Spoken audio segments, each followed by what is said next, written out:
नमस्कार, NMF news देख रहे हैं आप। मैं हूं आपके साथ अभिषेक पुंडेर।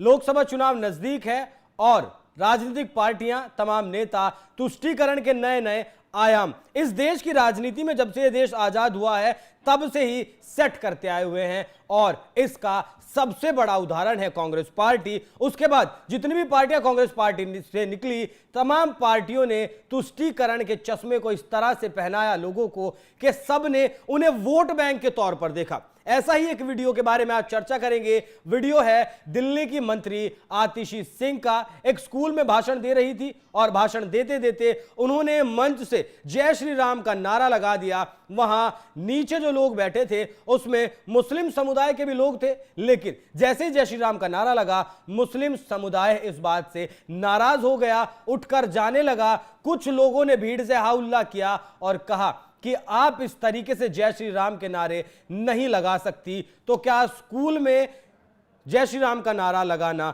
गलत था? उसके बाद आतिशी सिंह ने माफी मांगी भरे मंच से और कहा कि अब हम जय श्री राम का नारा यहां इस मंच से नहीं लगाएंगे। तो सवाल उठता है, क्या देश में मौजूद 13 करोड़, 14 करोड़, 15 करोड़ या जितने भी मुसलमान हैं उनको रिझाने के लिए सभी पार्टियां उनके सामने घुटने टेक चुकी हैं, नतमस्तक हो चुकी हैं? क्या सिर्फ इस देश की राजनीति में एक मुस्लिम वोटर ही बचा है? इसी मुद्दे पर ज्यादा चर्चा करने के लिए हमारे साथ खास मेहमान मौजूद हैं। पंकज प्रसून हमारे वरिष्ठ पत्रकार हैं। बहुत बहुत स्वागत है सर आपका।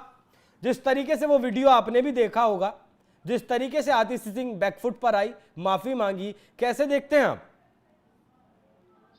देखिए अभिषेक, आप इसे हिंदू मुस्लिम एंगल से देख रहे हैं, लेकिन मैं देख रहा हूं कि एक स्कूल में जहां पे बच्चों को पढ़ना है वहां आतिशी पहले जाके जय श्री राम का नारा ही क्यों लगाती है? जरूरत क्या थी? मतलब आउट ऑफ कॉन्टेक्स्ट कुछ साबित करने के लिए स्कूल के अंदर जो शिक्षा का मंदिर है वहां जाके सबसे पहले बात की, अगर जय श्री राम का नारा आपको लगाना ही नहीं चाहिए था, आपको नॉर्मल शिक्षा की बातें करनी थी। और गार्जियन कैसे कि एक नेता नारा लगा रहा है स्कूल के कैंपस में खड़े होकर, वो श्री राम कॉलोनी है, वहां पे एक स्कूल है दिल्ली की, और वहां पे नेता तो बेवकूफ वो नारे लगा रहा है, तो उसे मना कर देना चाहिए था कि इस तरह के नारे मत लगाइए। उन्होंने ऑब्जेक्शन किया, तुमने जय श्री राम क्यों बोला? ये वहां के मुस्लिमों ने कहा, जो भी वहां पे मौजूद थे, और उनके टोपी वगैरह देखने से लग रहा था कि वो मुस्लिम है, इसलिए मैं कह रहा था कि वहां मौजूद मुस्लिमों ने ऑब्जेक्शन किया। और देखिए हैरानी की बात कि वो महिला तुरंत माफी मांग लेती है कि आपकी भावनाएं आहत हुई तो मैं माफी मांग रही हूं। अरे भाई, कोई गलत काम किया था, किसी को गाली दी थी, चोरी किया था, डाका डाला था, भगवान का नाम ही लिया था ना, भगवान का जयकारा लगाया था ना, तो इसे माफी क्यों मांगना? तो पंकज जी, जिस तरीके से क्यों, मतलब इसमें आपत्ति क्या है? मुसलमान भी कहते हैं, मौलाना भी कहते हैं कि राम सबके हैं। सहारनपुर के एक मौलाना जो है मुफ्ती हैं, नहीं, राम तो सबके हैं, प्रभु सबके हैं, राम सबके हैं, तो तकलीफ क्यों?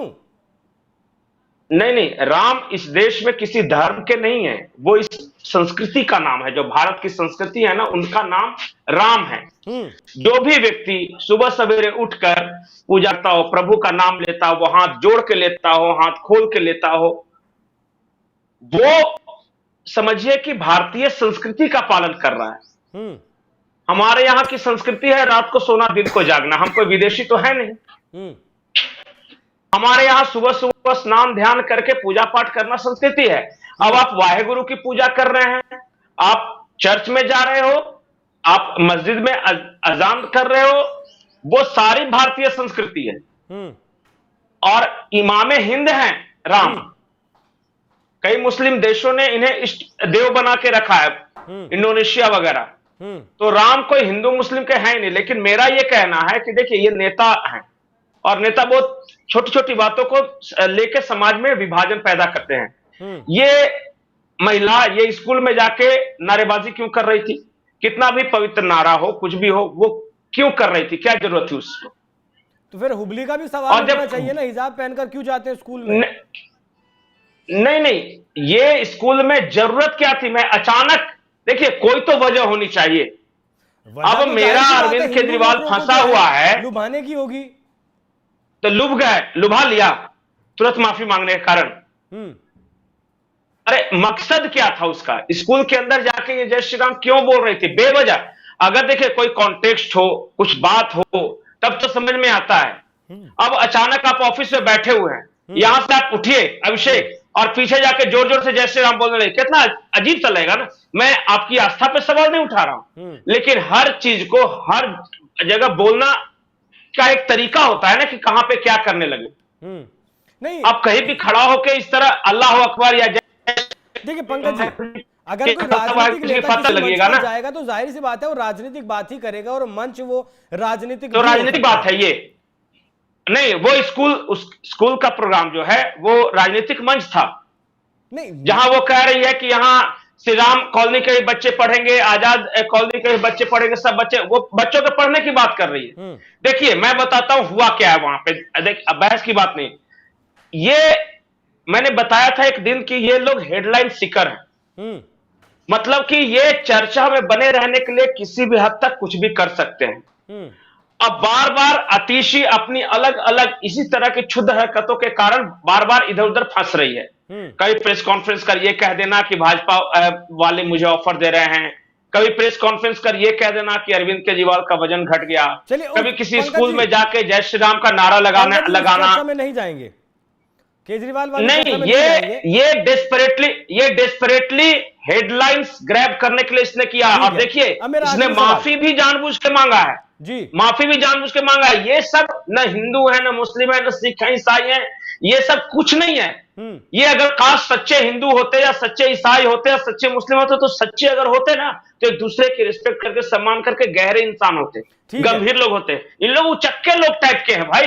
पंकज जी एक आखिरी सवाल, अब देखिए फ्री के चक्कर में दिल्ली वालों ने कोई पद दे दिया तो ये थोड़ी कहें कि बहुत महान इंटेलेक्चुअल आदमी है ये सब। कल तक एनजीओ चलाते थे, गली गली भटकते रहते थे, समझ गए भटकते भटकते कि यहां गरीबों को क्या चाहिए, कैसे इन्हें लुभाया जा सकता है, तो बोल दिया ये माफ कर देंगे, वो माफ कर देंगे, वो माफ कर देंगे। किसने पूछा है कि माफ क्या करोगे? घर से अपना खेत बेच के। एक आखिरी सवाल, कहां से ला? आखिरी सवाल, जिस ट्विटर हैंडल से वीडियो शेयर किया गया उस पर लिखा गया, मैं सभी हिंदुओं से खासकर क्षत्रिय समुदाय से अपील करूंगा कि इस वीडियो को जरूर देखें। ये भी मैंने पढ़ा है, मैंने पढ़ा। नहीं एक सेकंड, ताकत होती है।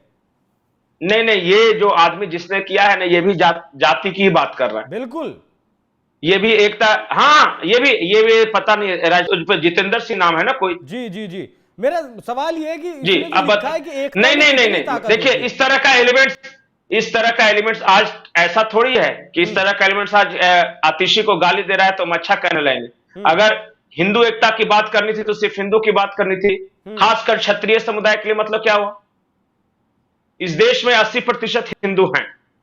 अब इसके बाद मुझे कोई फर्क नहीं पड़ता कि कौन क्या है। बिल्कुल सही बात है। इस तरह की चर्चा चल रही है, यहां फलाने राजपूतों को नहीं दिया तो जाटों को नहीं दिया, तो गुर्जरों को टिकट नहीं दिया, तो ब्राह्मणों को नहीं दिया टिकट, तो भूमिहारों को नहीं दिया, तो महतों को नहीं दिया, तो कोयरी को नहीं। यही सब कर रहे हैं, देख रहे हैं। बिल्कुल, छोटी बुद्धि के लोग ये कर रहे हैं ये काम। बिल्कुल ठीक है, और अपने अपने इलाकों में। लेकिन इन सब चक्रों में नहीं फंसना, हमें देश के बारे में सोचना है। देश के लिए जो अच्छा है वो अच्छा है, जो अच्छा नहीं है वो लाख तर्क के बावजूद अच्छा नहीं। बिल्कुल, हमें देश के बारे में सोचना। और आतिशी को पहले तो नारा नहीं लगाना चाहिए था, और नारा लगा दिया तो माफी नहीं मांगनी चाहिए थी। बिल्कुल, आतिशी जैसे नेताओं को सोचना होगा कि अगर आप किसी स्कूल के प्रोग्राम में, किसी विशेष प्रोग्राम में अगर जाते हैं तो वहां इस तरीके की धार्मिक चीजें ना की जाएं, और अगर करें तो अपने स्टैंड पर क्लियर रहें। या आपने नारा भी लगा दिया और माफी भी मांग ली, दोनों समुदाय को साधने की कोशिश, तो हर चीज वोटों के चक्कर में नहीं करनी चाहिए। आपको चर्चा कैसी लगी कमेंट कर जरूर बताइएगा। नमस्कार।